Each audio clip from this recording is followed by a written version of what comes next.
ദൈവം സഹായിക്കട്ടെ. നാം പഠിച്ചുകൊണ്ടുവരുന്നതായ വേദഭാഗത്തിന്റെ തുടർമാനമായി ചിന്തിപ്പാനാണ് ഇന്നും കർത്താവ് ശരണപ്പെടുന്നത്. ദൈവത്തിന്റെ വീണ്ടെടുപ്പിന്റെ പദ്ധതി ഉൽപ്പത്തി പുസ്തകത്തിൽ എങ്ങനെയാണ് പ്രോഗ്രസ് ചെയ്യുന്നത് എന്നുള്ളതാണ് നമ്മുടെ ചിന്താ വിഷയം. അതിൽ അബ്രഹാമിന്റെ ജീവിതത്തിൽ ദൈവം ഇടപെട്ടത്, അബ്രഹാമിന്റെ മകനായ ഇസഹാക്കിന്റെ ജീവിതത്തിൽ ദൈവം ഇടപെട്ടത്, അവരിൽ കൂടെ ദൈവത്തിന്റെ പദ്ധതി പുരോഗമിച്ചതും, തുടർന്ന് മൂന്നാമത്തെ തലമുറയായ യാക്കോബിന്റെ ജീവിതത്തിൽ ദൈവം എങ്ങനെയാണ് പ്രവർത്തിച്ചതെന്നുമാണ് നമ്മൾ ചിന്തിച്ചു വന്നത്. തുടർന്ന് യാക്കോബിന്റെ ജീവിതത്തിലുള്ളതായ വിഷയങ്ങളുള്ള ബന്ധത്തിലാണ് നാം മുന്നോട്ട് പോകുവാനായിട്ട് ആഗ്രഹിക്കുന്നത്. ഇസഹാക്കിന്റെ മകനായ ഇസ്മയേലും യാക്കോബിന്റെ മകനായ ഏശാവും അവരേതാണ്ട് സ്വഭാവത്തിൽ ഒരുപോലെ ഉള്ളവരാണ്. കാരണം രണ്ടുപേരും ദൈവിക പദ്ധതിയിൽ നിന്ന് വെളിയിൽ പോയവരാണ് എന്ന് നമുക്ക് മനസ്സിലാക്കുവാനായിട്ട് കഴിയും. ഇസ്രായേലിനെ കുറിച്ച് നമ്മൾ ചിന്തിക്കുമ്പോൾ ഇസ്രായേലിന്റെ പൊതുവായിട്ടുള്ളതായ ക്യാരക്ടർ, ഇന്നത്തെ ഉൾപ്പെടെ അവരുടെ പൊതുവായിട്ടുള്ളതായ ക്യാരക്ടർ നമ്മളൊന്ന് അറിഞ്ഞിരിക്കുന്നത് നല്ലതാണ്. ഇസ്രായേൽ ദേശം എന്ന് പറയുന്നത് ഒരു ചെറിയ ദേശമാണ്. അവരെ സംബന്ധിച്ച് അവരുടെ തൊഴിലവസരങ്ങൾ എന്ന് പറയുന്നത് മറ്റുള്ള ഏത് രാജ്യത്തെക്കാളിലും ഉന്നതമായ തൊഴിലവസരങ്ങളാണ്. കാരണം അവരുടെ ഒരു പ്രത്യേകത എന്ന് പറയുന്നത് ഏത് തൊഴിലും ഏത് ജോലിയും അവർ അഭിമാനകരമായി ചെയ്യുവാൻ ഇഷ്ടപ്പെടുന്നവരാണ്. അതുപോലെ തൊഴിലിനെ മാനിക്കുന്നതോടൊപ്പം തന്നെ അവരെ തൊഴിൽ ചെയ്യുന്നവരെയും മാനിക്കുന്നവരാണ്. മാത്രമല്ല അവരവർ ചെയ്യുന്നതായ ജോലിക്ക് ഉചിതമായ രീതിയിലുള്ളതായ ശമ്പളം കൊടുക്കുവാൻ അവിടുത്തെ ഓരോ എംപ്ലോയറും തയ്യാറാണ്. അത് ആ എംപ്ലോയീസിന്റെ വെൽഫെയർ മീറ്റ് ചെയ്യത്തക്ക രീതിയിൽ തന്നെ ആയിരിക്കും അവരുടെ ബാക്കിയുള്ള കാര്യങ്ങൾ ക്രമീകരിക്കുന്നത്. എല്ലാ ദിവസവും എല്ലാ ആഴ്ചയും വെള്ളിയാഴ്ച വൈകിട്ട് അവർ കണക്ക് തീർത്ത് ശമ്പളം കൊടുക്കുന്ന ഒരു സ്വഭാവം അവർക്കുണ്ട്. മുമ്പ് ഇപ്പോഴും അത് കൃത്യമായി എല്ലാ സ്ഥാപനങ്ങളും വെള്ളിയാഴ്ച തന്നെ കൊടുക്കുമോ എന്നുള്ള കാര്യം നമുക്കിപ്പോ എന്നെ സംബന്ധിച്ച് ഇപ്പോൾ അറിയില്ല. പക്ഷേ മുമ്പ് അവർ ചെയ്തുകൊണ്ടിരുന്നതായ സംസ്കാരം അനുസരിച്ച് ശബത്ത് ദിവസത്തിന് മുമ്പ് എംപ്ലോയീസിനെ സംബന്ധിച്ച് അവർ സന്തോഷമായിരിക്കണം, അവർ യാതൊരു കാരണവശാലും ഭാരപ്പെടുവാൻ പാടില്ല എന്നുള്ളതായ നിഷ്കർഷയുണ്ട്. ന്യായപ്രമാണത്തിൽ അതിനുള്ളതായ നിയമം കൊടുത്തിട്ടുള്ളത് കൊണ്ട് അവർ ആ നിയമം പങ്കിടുവാൻ വളരെ ഉത്സുകരുമായിരുന്നു. ഇസ്മയേലിനെ സംബന്ധിച്ച് ഇസ്രായേൽ മക്കളെ പോലെ തന്നെ ഇസ്മയേലും കഠിനാധ്വാനിയാണ് എന്ന് നമുക്ക് ദൈവത്തിന്റെ തിരുവചനത്തിൽ നിന്ന് കാണുവാനായിട്ട് കഴിയും. പക്ഷേ ഒരു കുഴപ്പം മാത്രം, ആ ഇസ്മയേല് ഒരു വേട്ടക്കാരനായിരുന്നു എന്ന് നമുക്കറിയാം. ഏശാവും അതുപോലെ തന്നെയാണ്. ഇസ്രായേൽ മക്കളെ സംബന്ധിച്ച് ഈ മൃഗവേട്ട എന്ന് പറയുന്നത് അവർ നിഷിദ്ധമായി, അല്ലെങ്കിൽ അതിനോട് ഒട്ടും താല്പര്യമില്ലാത്തൊരു കൂട്ടരാണ് ഇസ്രായേൽ. അതിന് കാരണം എന്താണെന്ന് ചോദിച്ചാൽ, വേട്ടയാടുമ്പോ മൃഗങ്ങൾക്ക് മുറിവുണ്ടാകും. മൃഗങ്ങൾക്ക് മുറിവുണ്ടാകുമ്പോ അത് അതിന്റെ സൃഷ്ടിതാവോട് കരയുവാനായിട്ടിടയാകും. ഏത് സൃഷ്ടിയുടെയും കരച്ചിലിന് ചെവി കൊടുക്കുന്ന സൃഷ്ടിതാവായ നമ്മുടെ ദൈവം ആ മുറിവേൽപ്പിച്ചതായ വ്യക്തിയെ എന്ത് ചെയ്യും? നിശ്ചയമായും അതിൻ്റെതായ രീതിയിൽ സന്ദർശിക്കും എന്നുള്ളതായ ഭയം ഇസ്രായേൽ മക്കൾക്കുള്ളത് കൊണ്ട് അവർ മൃഗങ്ങളെ അങ്ങനെ നോവിക്കാറേയില്ല. അപ്പൊ ചോദിക്കും, അവര്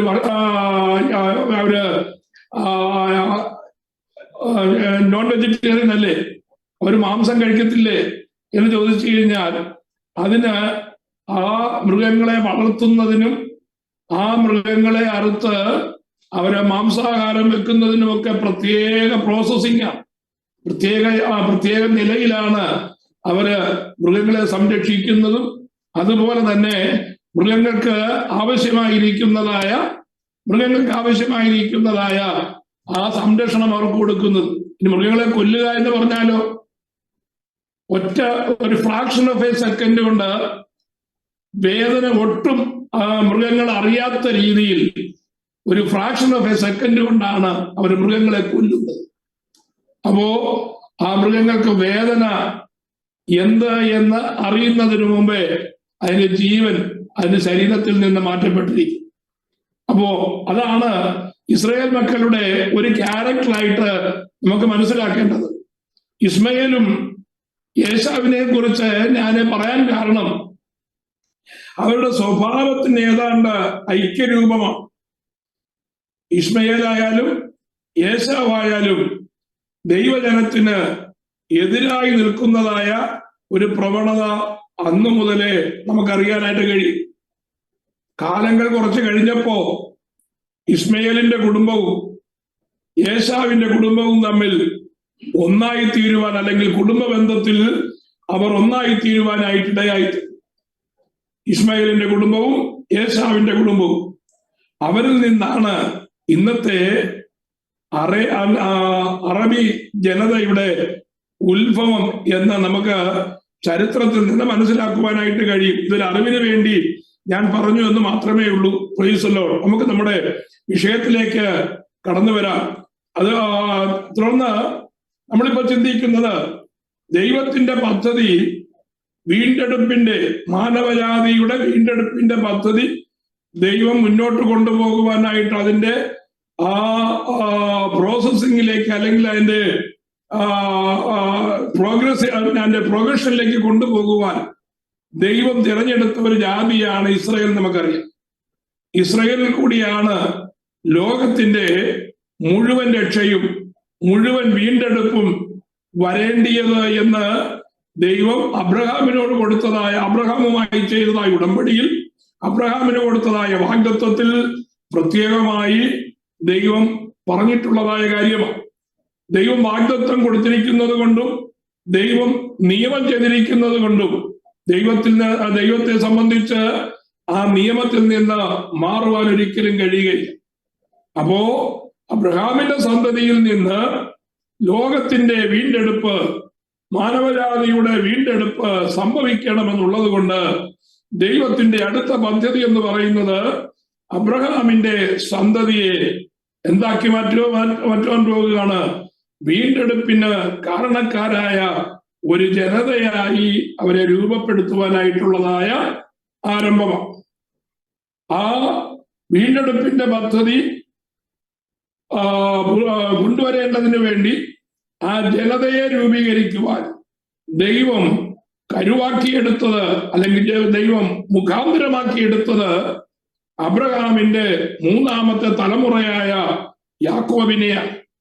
അപ്പൊ യാക്കോബിൽ കൂടിയാണ് അടുത്ത പദ്ധതി, ദൈവത്തിന്റെ പദ്ധതി പുരോഗമിക്കുന്നത്. എന്താണ് ആ യാക്കോബിൽ നിന്ന് ദൈവം ചെയ്യുവാനായിട്ട് പോകുന്നത്? ഇസ്രായേൽ എന്ന് പറയുന്നതായ ദൈവത്തിന്റെ സ്വന്തം ജനം യാക്കോബിൽ നിന്ന് ഉത്ഭവിക്കുകയാണ്.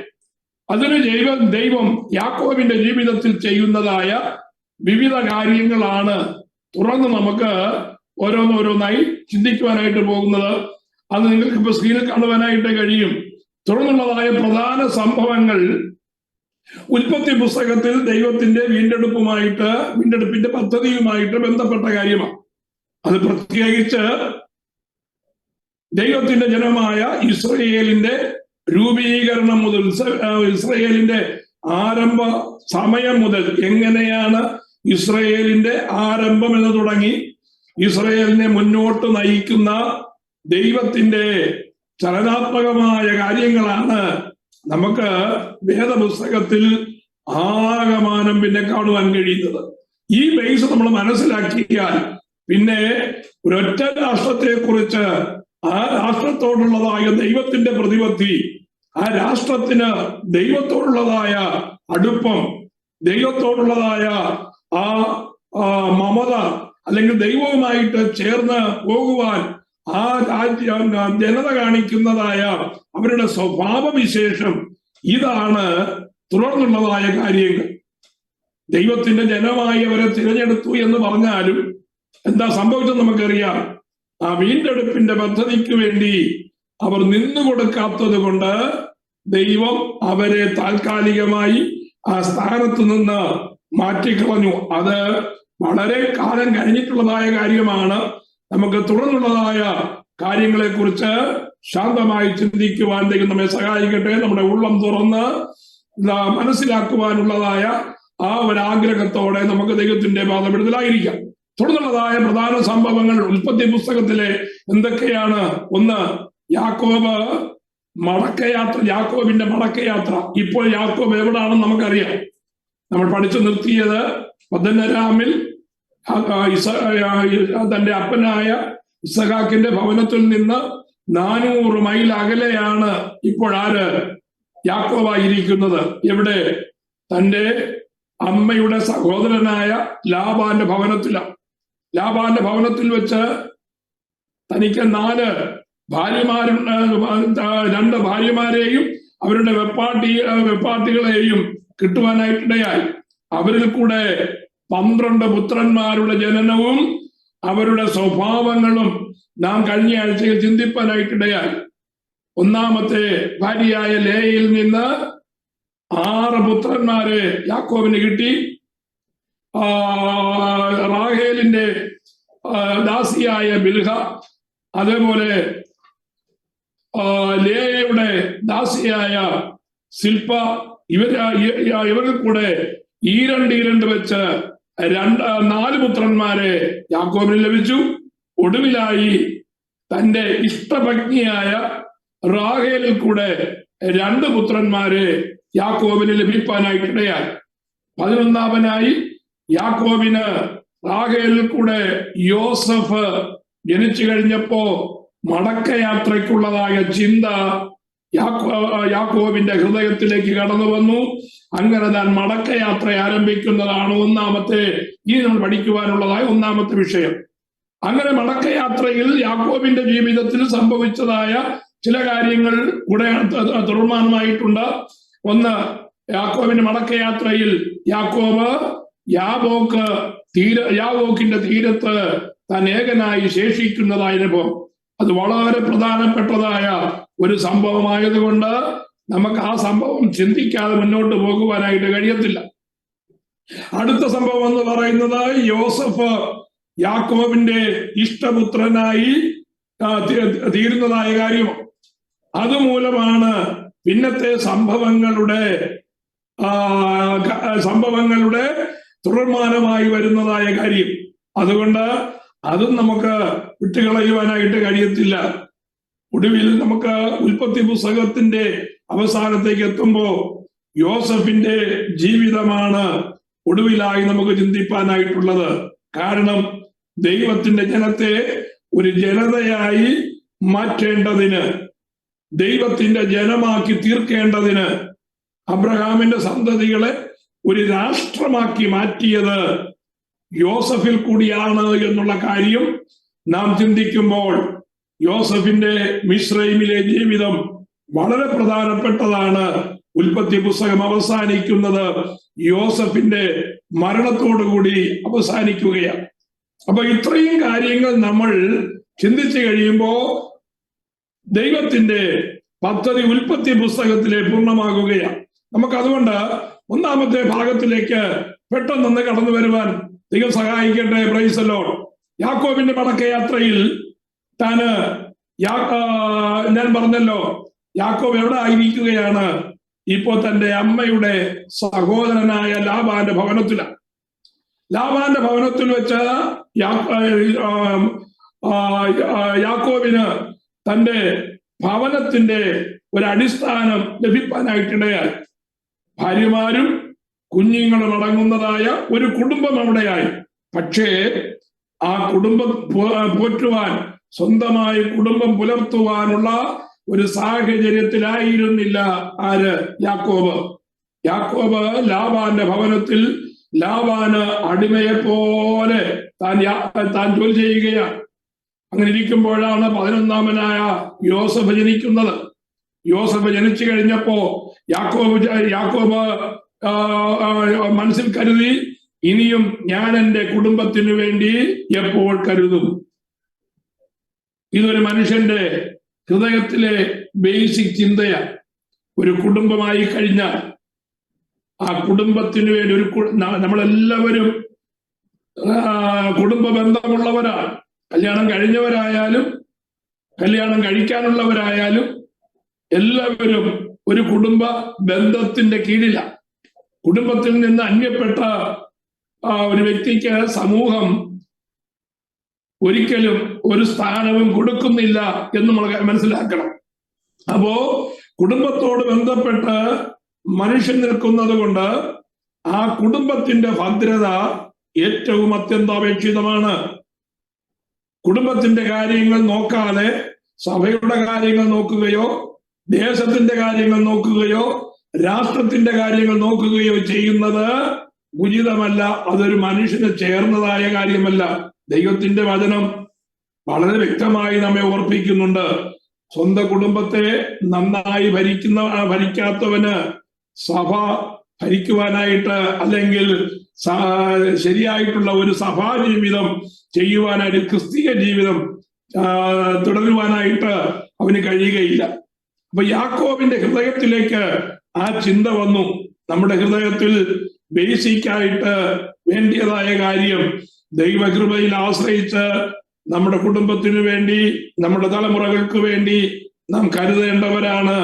അത് കരുതുവാനായിട്ട് കഴിയുന്നില്ല എങ്കിൽ, ഞാൻ സാമ്പത്തിക വിഷയം മാത്രമല്ല ഞാൻ സംസാരിക്കുന്നത്, കുഞ്ഞുങ്ങളുടെ മോറൽ സൈഡ്, കുഞ്ഞുങ്ങളുടെ ഫിസിക്കൽ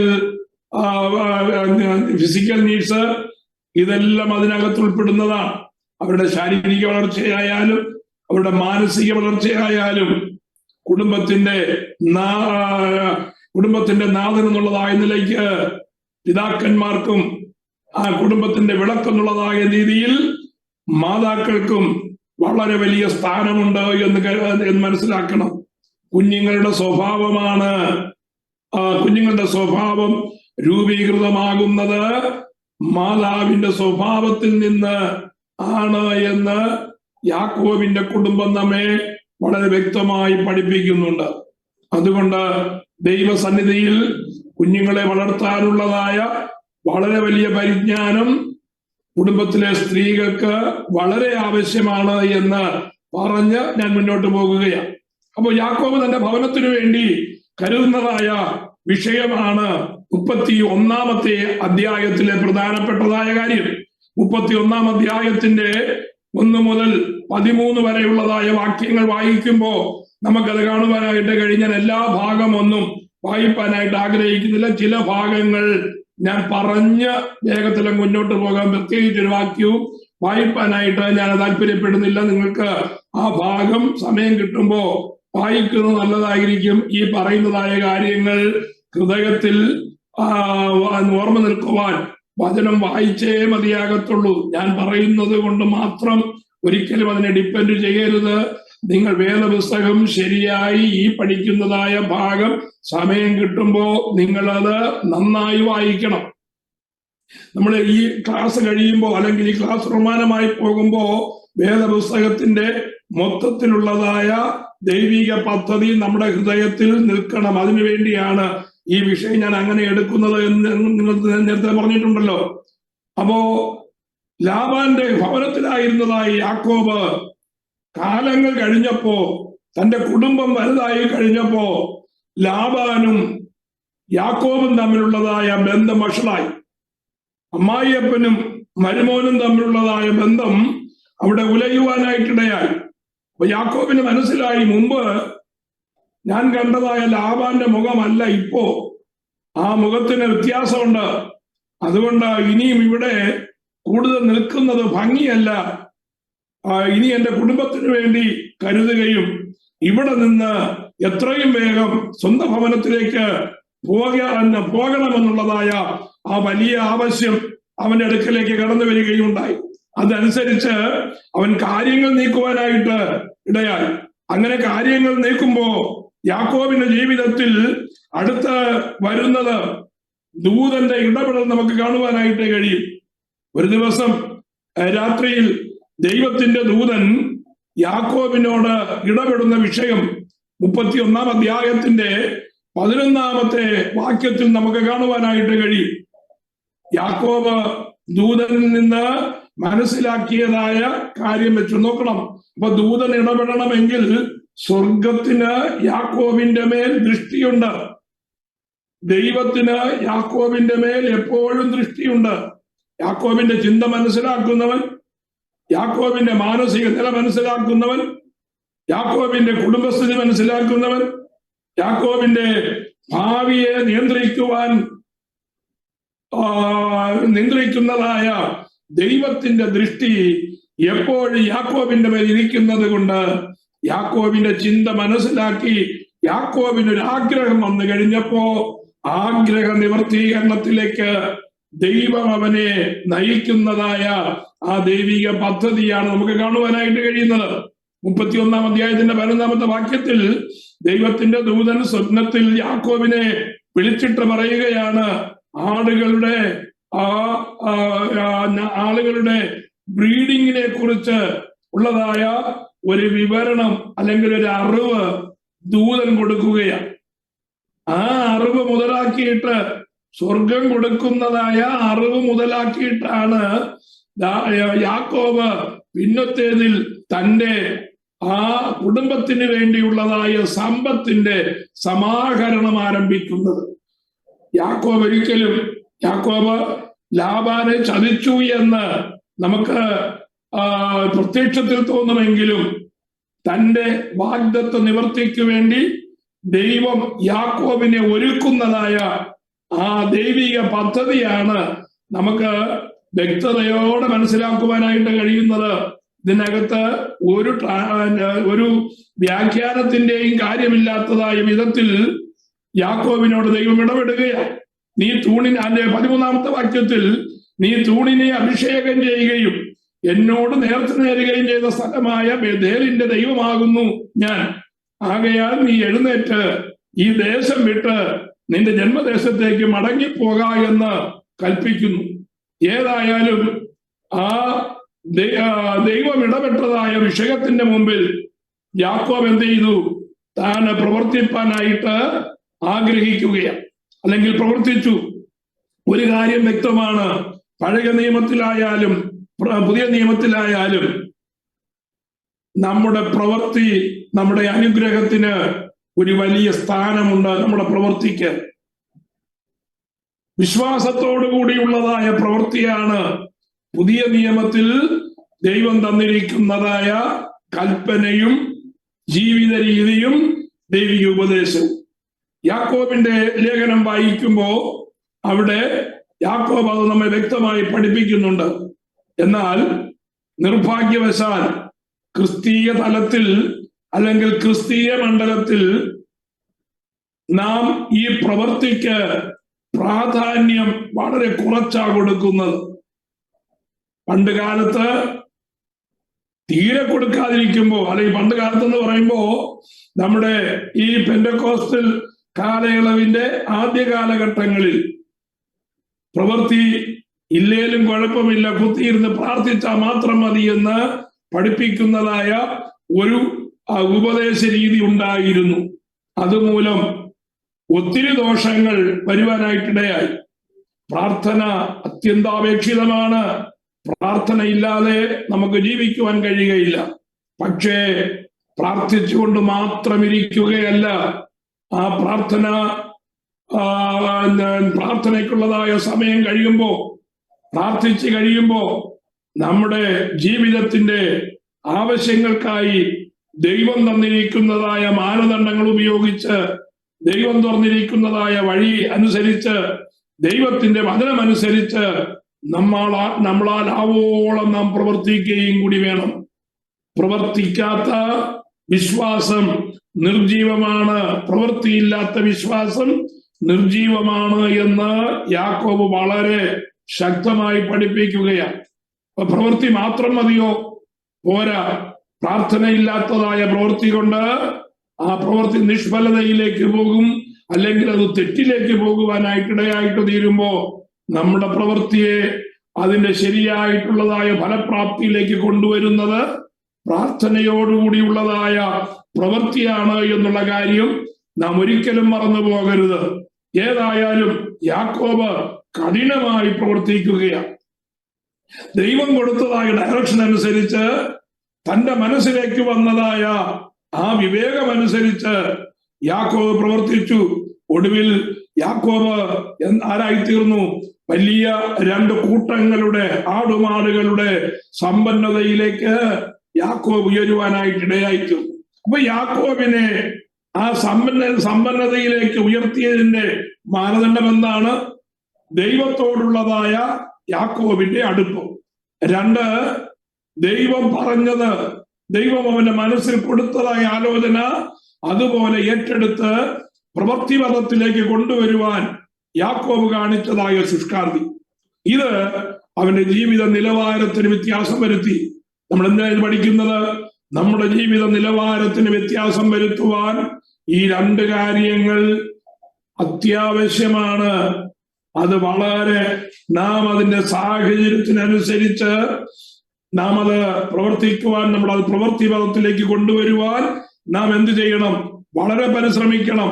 പ്രൈസ് ദി ലോർഡ്. ഒടുവിൽ ഏതായാലും യാക്കോബ് ആ ലാബാന്റെ ഭവനത്തിൽ നിന്ന് ഓടിപ്പോകുവാനായിട്ട് തീരുമാനിച്ചു. ഓടിപ്പോകുന്നതായ ആ യാക്കോബിനെ നമുക്ക് തുടർന്നുള്ളതായ ഭാഗങ്ങളിൽ കാണുവാനായിട്ട് കഴിയും. 31-ാം അധ്യായത്തിന്റെ 21 വരെയുള്ളതായ വാക്യങ്ങളിൽ യാക്കോബ് ലാബാന്റെ ഭവനത്തിൽ നിന്ന് ഓടിപ്പോകുന്നതായ കാഴ്ച നമുക്ക് കാണുവാനായിട്ട് കഴിയും. ഓടിപ്പോകുമ്പോ വെറും കൈയോടെ അല്ല ഇങ്ങോട്ട് വന്നത്, വെറും കൈയോടെയാണ്.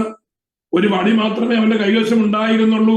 പക്ഷെ തിരികെ പോകുമ്പോ കഴിഞ്ഞ 20-ലധികം വർഷം അവൻ അധ്വാനിച്ചതിന്റെ അധ്വാന ഫലം ദൈവം അവന് നൽകിയതും കൊണ്ട് അവനിതാ സമ്പന്നതയിലേക്ക് ഓടിപ്പോകുകയാണ്. സമ്പന്നനായി അവൻ മടങ്ങിപ്പോകുന്ന കാഴ്ചയാണ് നമുക്ക് കാണുവാൻ കഴിയുന്നത്. ആ ഓടിപ്പോകുമ്പോ ഈ കാര്യം മനസ്സിലാക്കി ലാബാൻ മനസ്സിലാക്കി. അതിന്റെ 31-ാമത്തെ അധ്യായത്തിന് 22-ാമത്തെ വാക്യം വായിക്കുമ്പോ യാക്കോബ് ഓടിപ്പോയി എന്ന് ലാബാന് 3-ാം ദിവസം അറിവ് കിട്ടി. ഉടനെ തന്നെ യാക്കോബ് എന്ത് ചെയ്തു?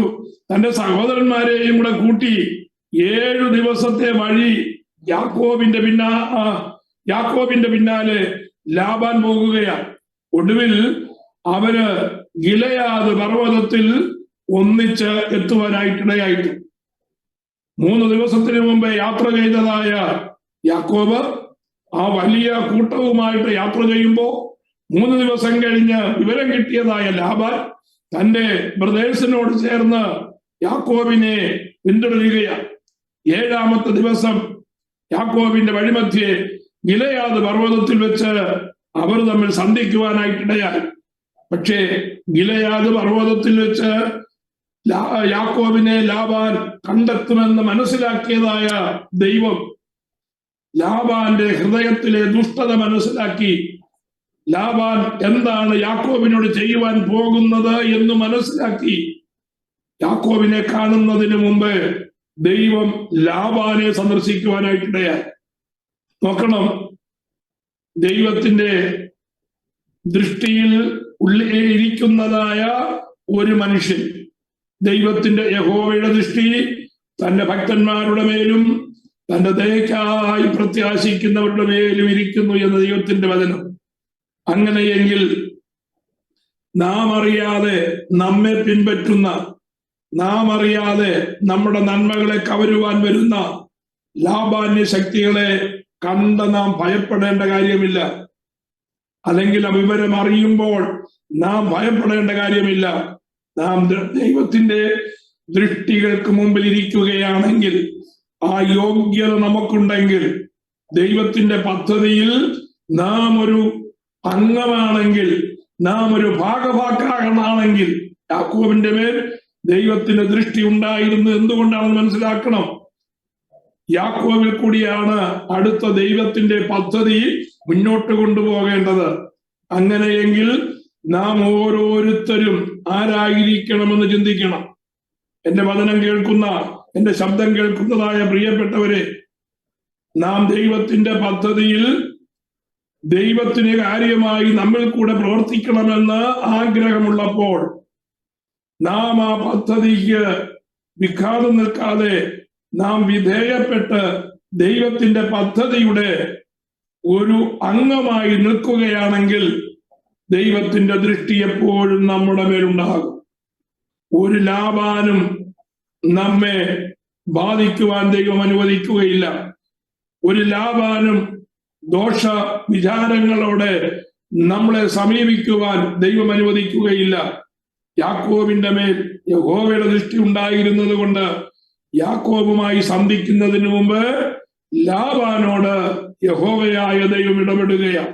ലാബാനോട് പറഞ്ഞു, എന്റെ ദാസനായ യാക്കോബിനോട് ഗുണമാകട്ടെ ദോഷമാകട്ടെ ഒരു വാക്കും നീ സംസാരിക്കരുത്. ദോഷമായിട്ട് നീ എന്റെ ദാസനായ യാക്കോബിനോട് ഇടപെടരുത്. നിന്റെ ഹൃദയത്തിലെ ദോഷം എനിക്കറിയാം, നിന്റെ ഹൃദയത്തിലെ ചിന്ത എനിക്കറിയാം. നീ എന്തിനു വേണ്ടിയാണ് യാക്കോബിന്റെ പിന്നാലെ പോകുന്നതെന്ന് എനിക്കറിയാം. യാക്കോബിനുള്ളത് കവർന്നെടുത്തുകൊണ്ട് അവന്റെ ഭാര്യമാരെ ഉൾപ്പെടെ തിരികെ കൊണ്ടുവരാനല്ലേ നീ പോകുന്നത്? അതാണ് നിന്റെ ഹൃദയത്തിന്റെ ചിന്തയെങ്കിൽ ഞാനിതാ പറയുന്നു, എന്റെ ദാസനായ യാക്കോബിനോട് നീ ഒരു കാര്യവും ദോഷമായി ചെയ്യുവാൻ അനുവാദമില്ല. Praise the Lord. അവിടെ വെച്ച് ലാബാന്റെ ഹൃദയത്തിന്റെ നില മാറുകയാണ്. Praise the Lord. അവന്റെ ചിന്ത മാറുകയാണ്. ഏത് രീതിയിൽ അവൻ കടന്നു വന്നോ ആ ഉദ്ദേശം മാറ്റപ്പെടുകയാണ്. Praise the Lord. ഏതായാലും അവിടെ നമുക്ക് റാഹേലിന്റെ ഒരു മിസ്കാരക്ടർ നമുക്ക് കാണുവാനായിട്ട് കഴിയും. ഞാൻ അതിലേക്ക് കിടക്കുന്നില്ല. ഞാൻ കഴിഞ്ഞ ആഴ്ച പറഞ്ഞല്ലോ, റാഹേല് ഒരു ക്യാരക്ടർ ഡിസോർഡർ ഉള്ളതായ വ്യക്തിയാണെന്ന് പറഞ്ഞല്ലോ.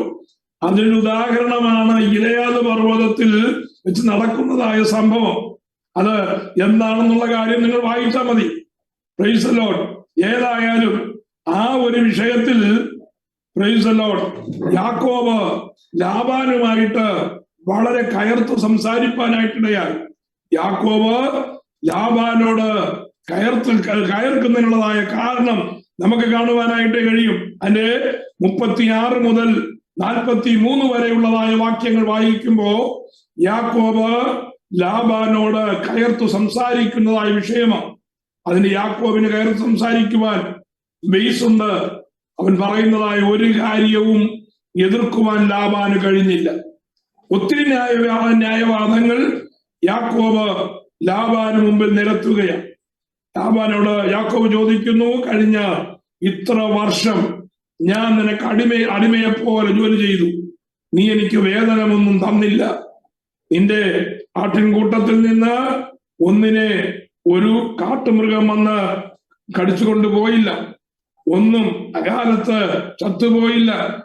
നിന്റെ മൃഗക്കൂട്ടങ്ങൾ ഞാൻ വന്നതിന് ശേഷം ആട്ടിൻകൂട്ടം അത് വളരെ വലുതായി വർദ്ധിച്ചതേ ഉള്ളൂ. നിനക്ക് അഭിവൃദ്ധി അല്ലാതെ ഒന്നും കുറഞ്ഞു പോയിട്ടില്ല. അത് എന്റെ അധ്വാനം കൊണ്ടാണ്. നീ എന്നോട് ഇങ്ങനെ ചെയ്തത് എന്ത് എന്ന് ചോദിച്ചുകൊണ്ട് തന്റെ ന്യായവാദങ്ങൾ ലാബാന്റെ മുമ്പിൽ ഓരോന്നോരോന്നായി നിരത്തി വെച്ചു. എന്ത് സംഭവിച്ചു? ലാബാന് യാക്കോബിന്റെ മുമ്പിൽ തലകുനിക്കേണ്ടതായി വന്നു. യാക്കോബിന്റെ മുമ്പിൽ ഒന്നും മിണ്ടാത്ത ഒരു അനുഭവത്തിലേക്ക് വന്നു കഴിഞ്ഞപ്പോ അടുത്ത് അവർ തമ്മിൽ ഒരു ഉടമ്പടിയിലേക്ക് നടക്കുകയാണ്. ഒരു ഉടമ്പടി ഉണ്ടാകുകയാണ്. ഇവിടെ വെച്ച് നാം തമ്മിൽ എന്നേക്കുമായി വേർപെടുകയാണ്. ഇനിയും ഞാനും നീയും തമ്മിൽ യാതൊരു കാരണവശാലും ഒരു ബന്ധവും ഉണ്ടാകുകയില്ല എന്ന് പറഞ്ഞ് ലാബാനും യാക്കോബും തമ്മിൽ ഉടമ്പടി ചെയ്ത് അവിടെ നിന്ന് വേർപിരിയുകയാണ്. അവിടെ പ്രൈസ് ദി ലോർഡ് ഗലേദ് എന്ന് പറയുന്ന ഒരു കാവൽ മാടം അവര് ഉണ്ടാക്കി. Praise the Lord. ആ കാവൽ മാടത്തിന്റെ പ്രത്യേകത എന്താണ്? ദൈവം ആ ഉടമ്പടിയെ മാനിച്ചു. ആ ഉടമ്പടി ലംഘിക്കാതെ വണ്ണം യാക്കോബ് ഒരിക്കലും ആ ഉടമ്പടി ലംഘിക്കുവാൻ സാധ്യതയില്ല. കാരണം ഇനി വേണ്ട എന്ന് പറഞ്ഞ് ലാബാനെ വിട്ടോടി വന്നതാ. പക്ഷെ ലാബാൻ എന്ത് ചെയ്യുന്നില്ല? യാക്കോബിനെ വിട്ടുകളയുന്നില്ല. സൗകര്യം കിട്ടിക്കഴിഞ്ഞാൽ യാക്കോബിനെ കീഴ്പ്പെടുത്തുവാൻ ലാബാന് താല്പര്യമുണ്ട്. അതുകൊണ്ട് മടങ്ങി വരുവാൻ സാധ്യതയുള്ളതായ അനുഭവത്തിൽ നിന്ന് തന്റെ ദാസനായ യാക്കോബിനെ എന്നേക്കുമായി വേർപിരിക്കുവാൻ അവിടെ ആ ഉടമ്പടി ചെയ്യുവാൻ ലാബാൻ നിർബന്ധിതനാകുകയാണ്. മിസ്പയിലെ ഉടമ്പടി ദൈവജനത്തിനൊരു മാതൃകയാണ്. എന്താണ് മിസ്പയുടെ പ്രത്യേകത? ലാബാനും യാക്കോബും തമ്മിൽ ഇനി ഒരിക്കലും സന്ധി ചെയ്യാതെ വണ്ണം വേർതിരിയുന്ന ഒരു വേർപാടിന്റെ അനുഭവമാണ്, ഒരു സെപ്പറേഷന്റെ അനുഭവമാണ് മിസ്പ എന്ന് പറയുന്നത്. ഇതെന്തിന്? പുതിയ നിയമവിശ്വാസികളായ നമ്മുടെ ജീവിതത്തിൽ വളരെ പ്രധാനപ്പെട്ടതായ ഒരു വിഷയമാണ് മിസ്പ എന്ന് പറയുന്നതായ കാര്യം. എന്താണ്? ലാബാൻ ലോകത്തെയും ലോകമയത്തെയും ഈ ലോകത്തിന്റെ സമ്പത്തിനെയും കാണിക്കുമ്പോ ഈ ലോക ഇമ്പങ്ങളോട്, ഈ ലോകവേക്ഷകളോട്, ഈ ലോകത്തിന്റെ ആഡംബരങ്ങളോട് വിട പറയുന്ന ഒരു വേർപാട്, ഒരു മിസ്പ, ഒരു കാവൽ മാടം നമുക്ക് ഉണ്ടായിരിക്കണം. Praise the Lord. വിശ്വാസ സമൂഹത്തിൽ ഈ കാവൽ മാടത്തിന് പ്രാധാന്യം കൊടുക്കാത്തത് കൊണ്ടാണ് ലോകം സഭയിലേക്ക് കടന്നു വന്ന് സഭയുടെ വേർപാട് നശിപ്പിക്കപ്പെടുന്നത്, മാറ്റപ്പെടുന്നത്. ഇപ്പൊ ലോകമേതാ സഭയേതാ എന്ന് അറിയുവാൻ കഴിയാത്ത വിധത്തിൽ ലോകം സഭയ്ക്കകത്ത് കയറുകയും സഭ ലോകത്തിനുള്ളിലേക്ക് മാറുകയും ചെയ്തുകൊണ്ടിരിക്കുന്ന കാഴ്ചയാണ് നമുക്ക് കാണുവാൻ കഴിയുന്നത്. ലോകമക്കൾ ചെയ്യുന്ന ഏത് കാര്യമാണ് വിശ്വാസ സമൂഹം ചെയ്യാതിരിക്കുന്നത്? ഈ വിശ്വാസ സമൂഹം, ലോക ജനത ചെയ്യാതിരിക്കുന്ന അല്ലെങ്കിൽ ചെയ്യുന്ന ഏത് അരുതായ്മകളാണ് ഇപ്പൊ വിശ്വാസ സമൂഹം എന്നറിയപ്പെടുന്ന വേർപെട്ട ജനം തന്നെ ചെയ്യാതിരിക്കുന്നത്? Praise the Lord. നമ്മെ സംബന്ധിച്ച് ദൈവം ആരെയാണ് ചേർക്കാൻ വരുന്നത്? ലോകത്തോട് ലോകമയമില്ലാതെ വേർപെട്ടു നിൽക്കുന്ന ദൈവസഭയെ ചേർക്കുവാനാണ് നമ്മുടെ കർത്താവ് വരുന്നത്. അപ്പോ നാം ചിന്തിക്കേണ്ടത്, നാം ജഡമയരാണോ, നാം ലോകമയത്തോട് അനുരൂപപ്പെട്ട് നിൽക്കുകയാണോ എന്നുള്ള കാര്യം നാം ചിന്തിക്കുകയും അങ്ങനെയെങ്കിൽ ഒരു മിസ്പ എന്നുള്ളതായ ആ ഒരു ഉടമ്പടിക്ക് കീഴിൽ നാം വരുവാൻ സന്നദ്ധത കാണിക്കുകയും ചെയ്യണമെന്നുള്ളതാണ് ഈ ഭാഗം നമ്മെ ഓർപ്പിക്കുന്നത്. അപ്പോൾ അതിന്റെ 36-ാമത്തെ വാക്യത്തിൽ മുമ്പോട്ട് കടന്നു പോകുമ്പോ മിസ്പയിലുള്ളതായ ആ ഉടമ്പടി നമുക്ക് കാണുവാനായിട്ട് കഴിയും. 31-ാം അധ്യായത്തിന്റെ 44 മുതൽ 55 വരെയുള്ളതായ വാക്യങ്ങളിൽ ഇവിടെ പറയുകയാ, ആകയാൽ വരിക, ഞാനും നീയും തമ്മിൽ ഉടമ്പടി ചെയ്യുക, അത് എനിക്കും നിനക്കും മധ്യേ സാക്ഷിയായിരിക്കട്ടെ എന്ന് പറഞ്ഞു. അപ്പോൾ യാക്കോബ് ഒരു കല്ലെടുത്ത് തൂണായി നിർത്തി. കല്ല് കൂട്ടുവീനെന്ന് യാക്കോബ് തന്റെ സഹോദരന്മാരോട് പറഞ്ഞു. അവർ കല്ലെടുത്ത് ഒരു കൂമ്പാരമുണ്ടാക്കി. കൂമ്പാരത്തിന്റെ മേൽ വെച്ച് അവർ ഭക്ഷണം കഴിച്ചു. ലാബാൻ അതിന് യഗർ സാഹദൂത, സാക്ഷ്യത്തിന്റെ കൂമ്പാരം എന്ന് പേരിട്ടു. യാക്കോബ് അതിന് ഗലേദ് അഥവാ സാക്ഷ്യത്തിന്റെ കൂമ്പാരം എന്ന് പേരിട്ടു. അതിന് എനിക്കും നിനക്കും മധ്യേ സാക്ഷി എന്ന് ലാബാൻ പറഞ്ഞു. അതുകൊണ്ട് അതിന് ഗലേദെന്നും മിസ്പ കാവൽ മാടമെന്നും പേരുണ്ടായി. എനിക്കും നിനക്കും മധ്യേ സാക്ഷ്യം, സാക്ഷ്യത്തിന്റെ കൂടാരം, സാക്ഷ്യത്തിന്റെ കൂമ്പാരം എന്ന് പറഞ്ഞ് ഗലേദെന്ന് യാക്കോബ് പേരിട്ടു. അതിന്റെ പേര് സാറ്റാതെ കാവൽ മാടം. എന്താണ് കാവൽ? Watch tower. ആരാ വാച്ച് ചെയ്യുന്നത്? ദൈവമാണ് വാച്ച് ചെയ്യുന്നത്. ദൈവത്തിന്റെ ദൃഷ്ടി എപ്പോഴും അതിന്റെ മേലുണ്ട്. ആ ഉടമ്പടി പാലിക്കുന്നുണ്ടോ എന്ന് യാക്കോബിനെയും ലാബാനെയും ശ്രദ്ധിക്കുന്ന ദൈവത്തിന്റെ ദൃഷ്ടികൾ അതിന്റെ മുമ്പിലുണ്ട്. നാം മനസ്സിലാക്കേണ്ടതായ ഒരു കാര്യം, ദൈവ പൈതലിന്റെ മേൽ ദൈവത്തിന്റെ ദൃഷ്ടി എപ്പോഴും ഉണ്ടായിരിക്കുമെന്നുള്ള കാര്യം നാം ഒരിക്കലും മറന്നു പോകരുത്. Praise the Lord. തുടർന്ന് നമുക്ക് 32-ാമത്തെ അധ്യായത്തിലേക്ക് വരുമ്പോ അവിടെ യാക്കോബിന്റെ ജീവിതത്തിന്റെ അടുത്ത സെക്ഷനിലേക്ക് നമ്മൾ വരികയാണ്. 32-ാം അധ്യായത്തിന്റെ 2-ാമത്തെ വാക്യം. യാക്കോബ് അവരെ കണ്ടപ്പോൾ ഇത് ദൈവത്തിന്റെ സേന എന്ന് പറഞ്ഞ് ആ സ്ഥലത്തിന് മഹനയീം എന്ന് പേരിട്ടു. അനന്തരം യാക്കോബ് ഏതൊന്നാടായ സേയീർ ദേശത്ത് തന്റെ സഹോദരനായ ഏശാവിന്റെ അടുക്കൽ തനിക്ക് മുമ്പായി ദൂതന്മാരെ അയച്ചു. ഈ അടുത്ത ഒരു സെക്ഷനിലേക്കാണ്. ദാവീദിന്റെ കുടുംബത്തിന്റെ ആ ഒരു സൈഡ് ഭദ്രമായി, യാക്കോബിന്റെ കുടുംബത്തിന്റെ ഒരു സൈഡ് ഭദ്രമായി കഴിഞ്ഞു. പക്ഷേ ദൈവത്തിൽ നിന്ന് ലഭിച്ചതായ അല്ലെങ്കിൽ ദൈവം കൊടുത്തതായ തന്റെ ബുദ്ധിക്കനുസരിച്ച് യാക്കോബ് നേടിയതായ ആ സമ്പത്ത് യാക്കോബിന്റെ കയ്യിൽ ഇരിക്കുമ്പോൾ തന്നെ അത് ദൈവത്തിങ്കൽ നിന്ന് ലഭിച്ചതാണോ എന്ന് സംശയിക്കുമാറ് യാക്കോബിന്റെ ജീവിതത്തിൽ വലിയ ഭയം അവനെ ബാധിക്കുവാനായിട്ടിടയായി. യാക്കോബിന്റെ ഭയത്തിന്റെ ഏറ്റവും മൂർധന്യമായിരിക്കുന്നതായ ഒരു സന്ദർഭത്തിലേക്കാണ് 32-ാം അധ്യായത്തിന്റെ ഇതിവൃത്തം നമ്മൾ നയിക്കുന്നത്. ഇവിടെയാണ് യാക്കോബ് എന്ന് പറയുന്നതായ വ്യക്തി ഒരു രാഷ്ട്രമായി കൺവേർട്ട് ചെയ്യപ്പെടുന്നത്. ഉൽപ്പത്തി പുസ്തകത്തിൽ 32-ാം അധ്യായത്തിന്റെ പ്രാധാന്യം എന്ന് പറയുന്നത് അതുവരെ ഒരു വ്യക്തിയിൽ അധിഷ്ഠിതമായിരുന്നതായ ദൈവത്തിന്റെ പദ്ധതി ഒരു രാഷ്ട്രത്തിലേക്ക് കൈമാറത്തക്ക വിധത്തിൽ ആ രാഷ്ട്രത്തിന് അടിസ്ഥാനമിടുന്നതായ ഒരു ഭാഗമാണ് 32-ാമത്തെ അധ്യായം. അതിന്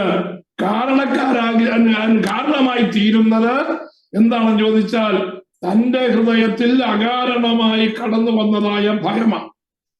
യാക്കോബിനെ കുറിച്ച് ഈ ഓടിപ്പോന്നതായ യാക്കോബ് ലാബാനുമായിട്ട് മിസ്പയിൽ വെച്ച് ഉടമ്പടി ചെയ്ത് ഇനിയും മുന്നോട്ട് പോകാമെന്ന് കരുതി മുന്നോട്ട് നീങ്ങിയതായ യാക്കോബിനെ എതിരേറ്റത് താൻ ഒരിക്കലും കേൾക്കുവാൻ ഇഷ്ടപ്പെടാത്തതായ ഒരു വാർത്തയായിരുന്നു.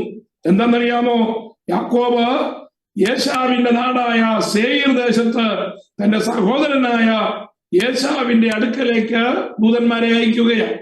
അപ്പോ ഇനി അടുത്ത് നോക്കുവാനുള്ളത് ഏശാവിന്റെ മനോഭാവം, അല്ലെങ്കിൽ ഏശാവിന് തന്നോടുള്ളതായ ആ മനോഭാവത്തിന് വ്യത്യാസം വരുത്തണം. തന്നെ മുന്നോട്ടുള്ളതായ നിലനിൽപ്പിന് അത് വളരെ ആവശ്യമാണ്.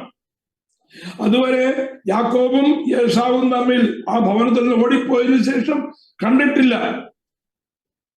തന്റെ ജീവിത സൗകര്യത്തിൽ വ്യത്യാസം വന്നുവെങ്കിലും മുന്നോട്ടുള്ളതായ ദൈവത്തിന്റെ പദ്ധതിക്ക് വിഘാതം നിൽക്കാൻ സാധ്യതയുള്ള തന്റെ സഹോദരനുമായിട്ടുള്ളതായ ഒരു ഉടമ്പടിയാണ് അടുത്ത വിഷയം.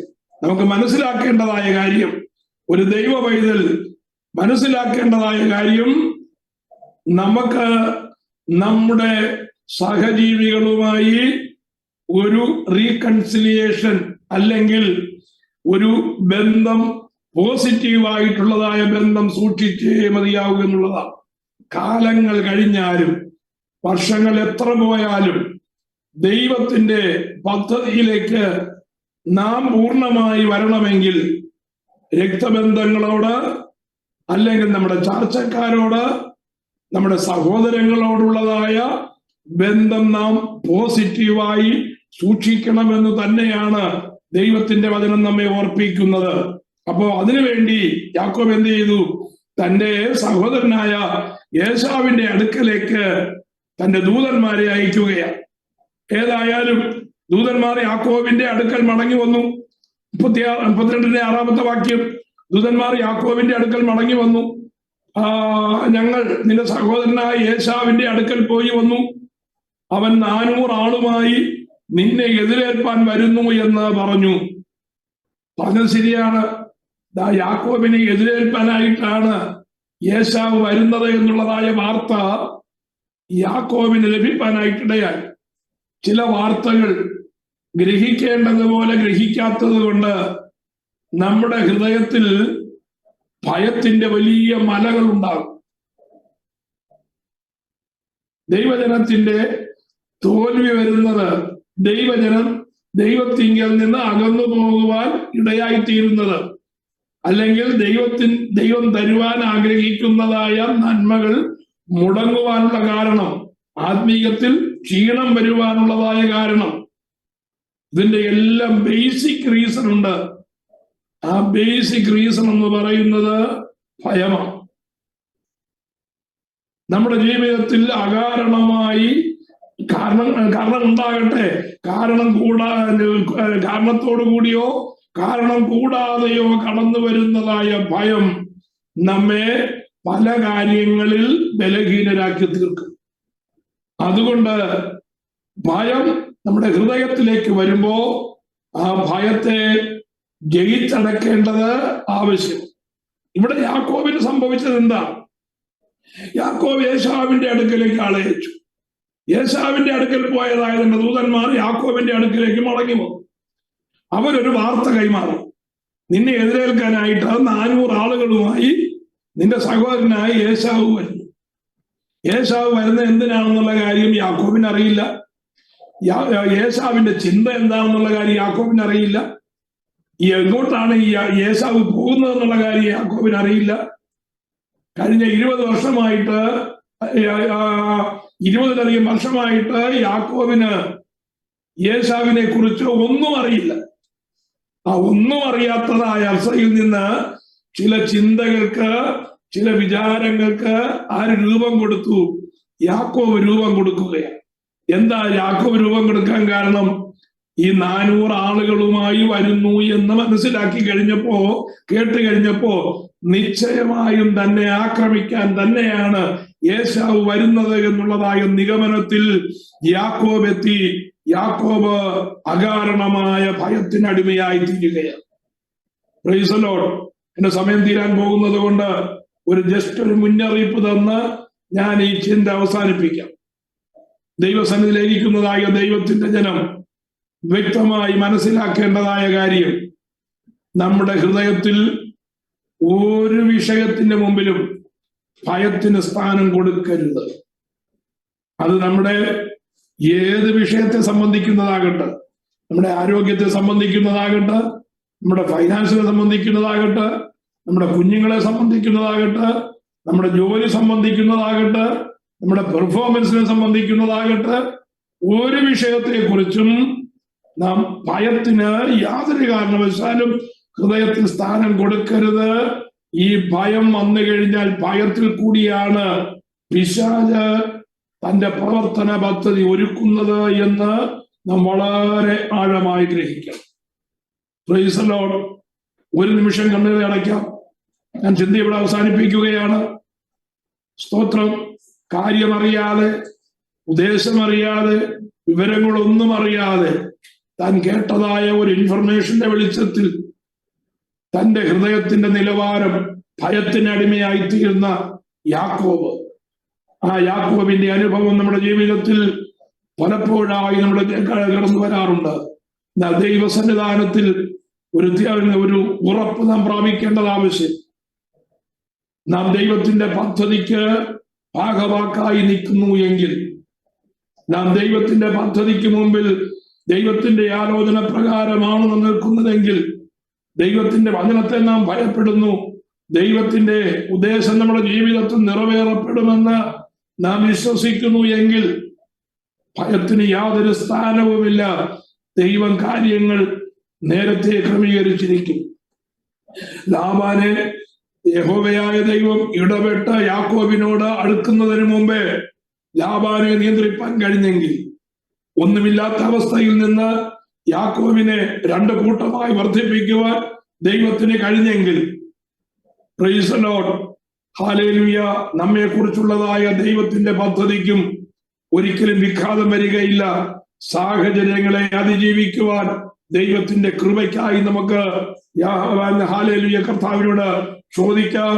ദൈവം തന്നിരിക്കുന്നതായ ആ സോഴ്സ് ഉപയോഗിച്ച് നമുക്ക് പ്രവർത്തിക്കാം. കർത്താവായ ദൈവം നമ്മെ സഹായിക്കുമാറാകട്ടെ.